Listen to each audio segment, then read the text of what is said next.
আমরা সবাই অনেক স্বপ্ন, লক্ষ্য ও আকাঙ্ক্ষা নিয়ে জীবনযাত্রা শুরু করে থাকি। অনেক উত্তেজনা ও উৎসাহের সাথে।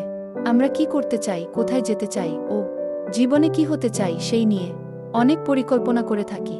কিন্তু আমাদের এই যাত্রাপথে একটা বিষয় নিশ্চিত যে কোনো না কোনো ঝড়ের সম্মুখীন হব। জীবন সবসময় সহজ হয় না। আমরা প্রায়ই আশা করে থাকি আমাদের জীবন একটি গল্পের বইয়ের মতো সরল হবে, কিন্তু সবসময় সেই রূপ হয় না। অপ্রত্যাশিত প্রতিকূলতা ও কঠিন পরিস্থিতি আমাদের পথের সামনে এসে দাঁড়ায়। এই সময়গুলিতেই মনে হয় আমাদের লক্ষ্য ও স্বপ্নগুলি যেন নাগালের বাইরে চলে যাচ্ছে। অনেক সময় আমরা নিজেদের সম্পূর্ণ আশাহীন পরিস্থিতির মাঝখানে খুঁজে পাই। আমরা আশা হারিয়ে ফেলার মুখে দাঁড়িয়ে থাকি। আমরা প্রায় হাল ছেড়ে দিই। আমরা চিন্তা করতে শুরু করি, আমি কখনই এটা সম্পন্ন করতে পারব না আগে, অথবা আমি কখনই আমার লক্ষ্যে পৌঁছতে পারব না আগে। লক্ষ্যে পৌঁছানোর বিষয়ে আমরা হতাশ হয়ে পড়ি। অনেক সময় জীবনে অপ্রত্যাশিত মোড় আসে ও এমন পরিস্থিতি এসে দাঁড়ায় যার জন্য আমরা সম্পূর্ণভাবে অপ্রস্তুত থাকি। আমরা পথের শেষে নিজেদের পাই যেখান থেকে ফিরে আসার কোনো সম্ভাবনা দেখতে পাওয়া যায় না।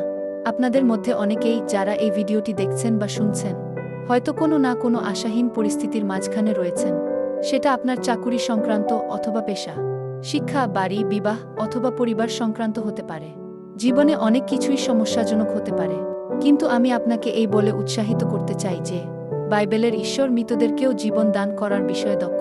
সেই পরিস্থিতি ও পরিবেশকেও যা মৃত ও আশাহীন বলে মনে হয়, তিনি চারপাশের আশাহীন পরিস্থিতিকে পাল্টে দেওয়ার ক্ষেত্রে দক্ষ।